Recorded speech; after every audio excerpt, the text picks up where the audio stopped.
My relationship with Stevie is fragmented. Yeah. Down to the sound of my voice will haunt you. Picture this. It's May 22nd, 1997. Warner Brothers Studios in Burbank. The cameras are rolling for MTV. Fleetwood Mac is back together after years apart, and they're performing a song most people have never heard before. As the music builds, Stevie Nicks turns to face Lindsey Buckingham. Her eyes lock onto his. She's singing about love, about loss, about what could have been. But this isn't just a performance. This is 20 years of pain, anger, and unfinished business playing out in real time. Lindsey can't look away. Neither can we. The song is Silver Springs, a track so good it was meant for one of the greatest albums ever made, but got cut at the last minute. A song written as an act of revenge that took 2 decades to get its due. This is the story of how a B-side became a masterpiece and how sometimes the best revenge really is living well. If you're curious about the untold stories behind classic songs, hit that like button and subscribe.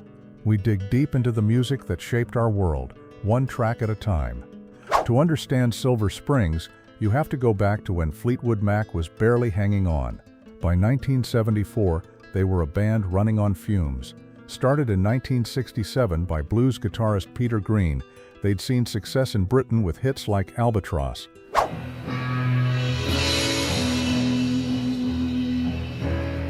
But America, that was a different story. The band had a revolving door problem. Peter Green left in the early 70s, burned out and battling mental health issues. Jeremy Spencer disappeared one day in Los Angeles, literally just walked out of their hotel and joined a religious cult. Bob Welch came and went. They were burning through lead singers like matches in a windstorm. Mick Fleetwood, the drummer who somehow kept this chaos together, made a desperate move. If they were going to crack America, they needed to be in America. So in 1974, he relocated what was left of the band to Los Angeles. They were broke, tired, and had no idea who their next frontman would be.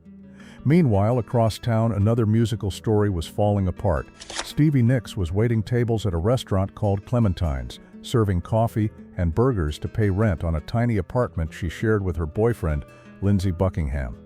They'd been a duo called Buckingham Nicks, and their 1973 album was supposed to be their big break.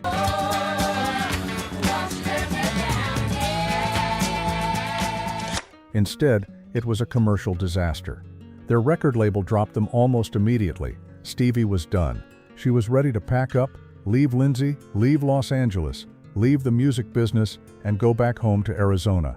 After years of rejection and empty promises, she'd had enough of the dream. She was 25 years old and felt like her time was up. Lindsey wasn't ready to give up, but he was running out of options too. They were barely scraping by, living off Stevie's tips and whatever session work he could find. The relationship that had started in high school was cracking under the pressure. They were broke, they were fighting, and their musical partnership seemed headed for the same dead end as their romance. Neither of them knew that on New Year's Eve 1974, everything was about to change. New Year's Eve 1974, Sound City Studios in Van Nuys. Mick Fleetwood was getting a tour from Keith Olsen, the house engineer. Keith wanted to show off some of his recent work, so he cranked up a track he'd produced, Frozen Love by Buckingham Nicks.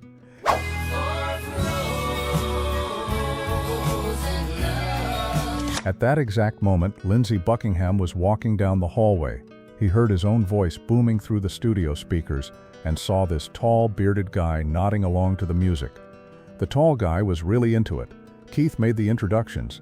Mick Fleetwood met Lindsey Buckingham, and in that moment, rock history shifted. Sometimes the biggest changes happen in the most ordinary ways. 2 musicians shaking hands in a studio hallway. Mick was impressed enough to offer Lindsey the job on the spot. No audition, no tryout period. Just, do you want to be our new guitarist and singer? But Lindsey had a problem. He and Stevie were a team, even if that team was falling apart. He couldn't just abandon her, especially when she'd been keeping them afloat with her waitressing job. So Lindsey went back to Fleetwood Mac with a counteroffer. You get both of us or neither of us. The band didn't want 2 new members. They were looking for one guy to fill one role, but they weren't in a position to negotiate. They were desperate, and Lindsey knew it.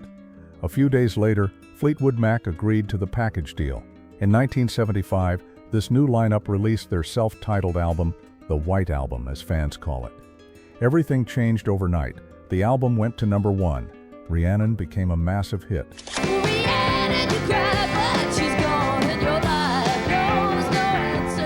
Stevie's mystical stage presence and Lindsey's guitar work clicked with audiences in a way the previous lineups never had. After years of struggle, both stories, Fleetwood Mac's and Buckingham Nicks's, suddenly had a happy ending, but success brought its own problems.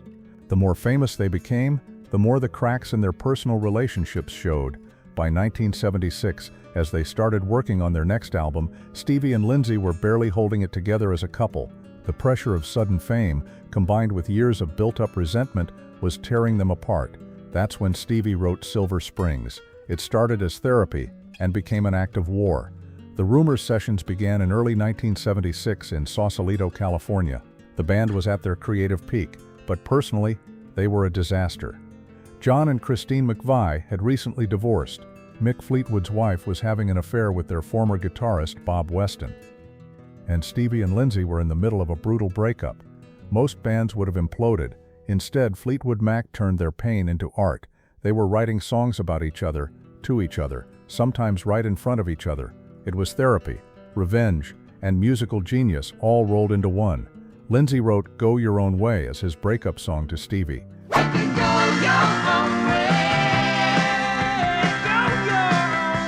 The lyrics were harsh. Tell me why everything turned around, packing up, shacking up is all you want to do. He was painting her as someone who just moved from man to man. It stung because in Stevie's mind, it wasn't true. So she wrote Silver Springs as her response.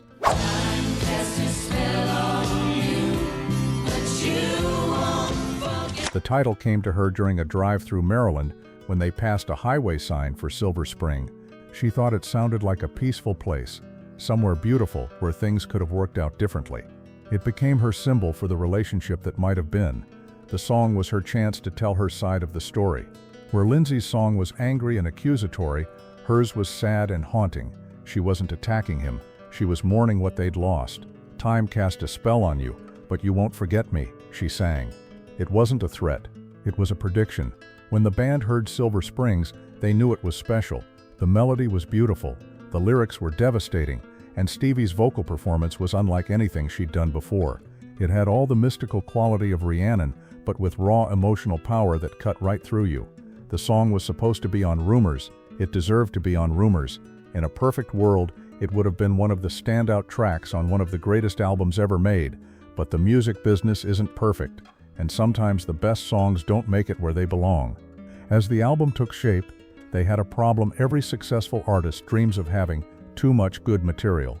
Rumours was shaping up to be a masterpiece, but vinyl records had limits. You could only fit about 45 minutes of music across both sides. Something had to give. Mick Fleetwood found Stevie at the record plant and asked her to step outside to the parking lot. She knew immediately that something was wrong. Mick never asked anyone to come to the parking lot for good news. "I'm taking Silver Springs off the record," he told her. The words hit like a physical blow. This was her masterpiece, her answer to Lindsey's attack, her contribution to what everyone knew would be a legendary album. "Why?" she asked. "There's a lot of reasons, but basically, it's just too long." "We think there's another of your songs that's better," he suggested. "I don't want to know," instead. "I don't want that song on this record," Stevie said. If she couldn't have Silver Springs, she didn't want any consolation prize. "Then don't sing it," Mick replied. That's when she lost it. She screamed at him in that parking lot, said things she probably regretted later, but who could blame her? This wasn't just about losing a song, it was about being silenced at the exact moment she needed to be heard. The final insult came when they decided to make Silver Springs the B-side to Go Your Own Way. Think about that for a second. Lindsey's breakup song, the one that painted her as a heartless woman who jumped from man to man, would be the A-side that everyone heard. Her response, her side of the story, would be buried on the flip side that most people would never play. It was like having the last word in an argument, then being told you could only whisper it. When Rumours was released in February 1977, it became one of the biggest albums in music history. Thunder, all that happens when it's real. It stayed at #1 for 31 weeks. It won a Grammy. It sold over 40 million copies worldwide. Songs like Go Your Own Way,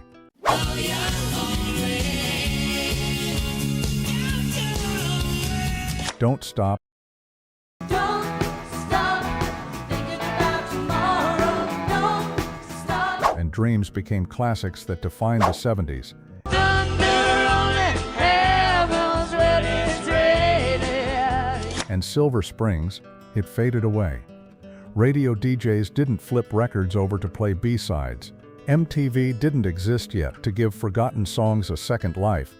The song that could have been a standard became a footnote, known only to the most devoted fans who actually bought the single and played both sides. For 20 years, Silver Springs lived in exile. Stevie assumed it was dead and buried, never to be performed again. Fleetwood Mac moved on, broke up, reunited with different members, broke up again. The classic lineup seemed like ancient history, but great songs have a way of finding their moment, even when that moment comes decades later than it should have. By 1997, Fleetwood Mac was history. The classic lineup hadn't recorded together in a decade. Lindsey left in 1987, Stevie in 1991. Mick had disbanded the whole operation in 1995. It seemed like the story was over, but nostalgia is a powerful force, especially in the music business. The individual members kept working with each other on side projects.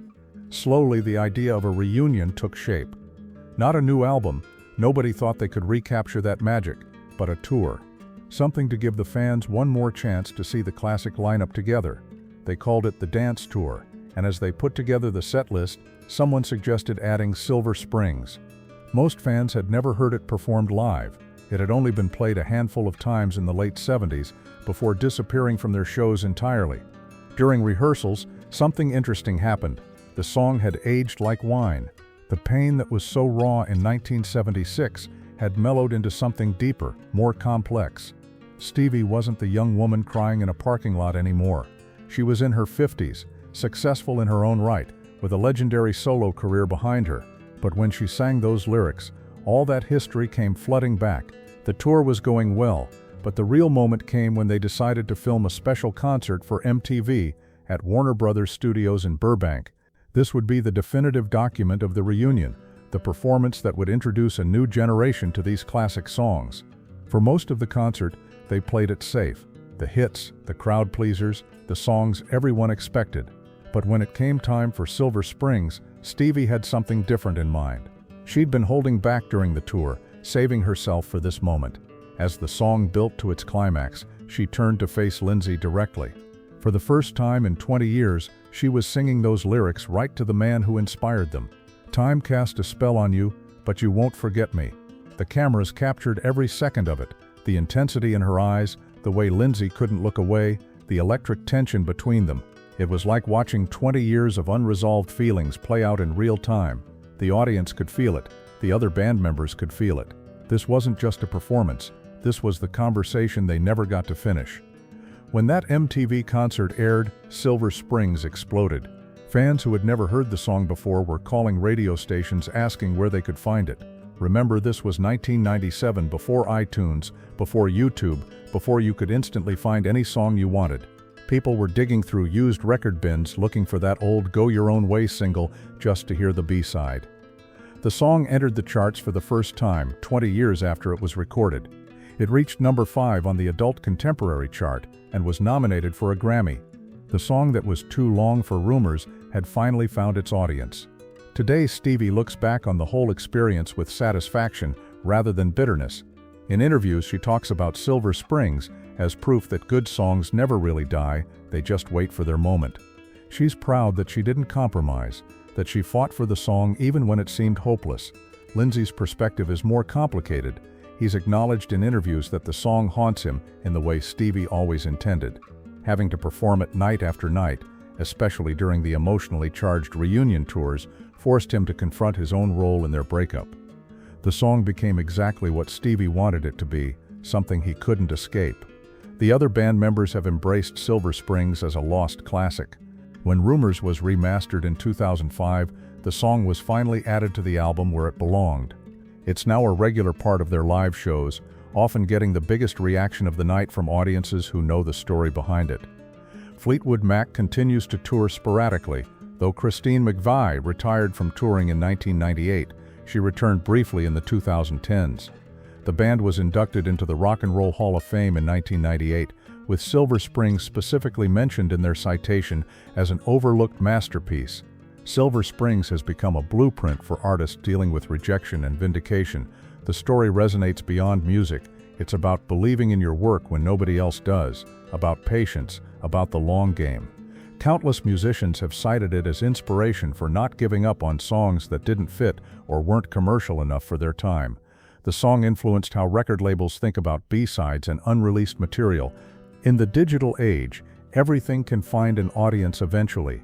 There's no such thing as a truly lost song anymore, which means artists don't have to accept that their best work might never be heard. Other artists have covered Silver Springs, but nobody has captured the emotional weight of Stevie's original. The song is too tied to her specific experience, her specific pain, to translate easily to other voices. It's become one of those tracks that belongs completely to its creator. Critics regularly include Silver Springs on lists of the greatest songs that weren't originally on classic albums. It's mentioned alongside tracks like I Am the Walrus, originally a B-side, and Gloria by Them, as proof that sometimes the best material gets pushed aside for commercial or practical reasons. The song has also become a touchstone for discussions about women's voices in music. Stevie's fight to have her perspective heard, and the way that perspective was initially silenced, reflects broader patterns in how female artists have been treated by the industry. Silver Springs teaches us that timing isn't everything. Sometimes the right moment comes decades later than expected. It's a song about patience, about believing in your work even when the world doesn't seem ready for it. Stevie Nicks could have given up after that parking lot conversation, could have accepted that some songs are just meant to disappear. Instead, she held on to her belief that the song mattered. She kept it alive in her heart for 20 years, waiting for the chance to prove she was right. When that chance came, she was ready. The song also reminds us that the best revenge really is living well. Stevie didn't need to attack Lindsey or tear him down. She just needed to outlast him, to create something so undeniably beautiful that its quality would speak for itself. Time cast a spell on you, but you won't forget me. It wasn't a threat, it was a promise, and she kept it. In our age of instant gratification and short attention spans, Silver Springs stands as proof that some things are worth the wait. Great art finds its audience eventually, even if it takes 20 years. So here's the question for you. What's your Silver Springs?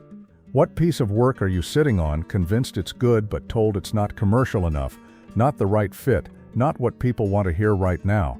Maybe it's worth holding on to. Maybe its moment just hasn't come yet. Let us know in the comments what you think about artistic patience versus commercial pressure.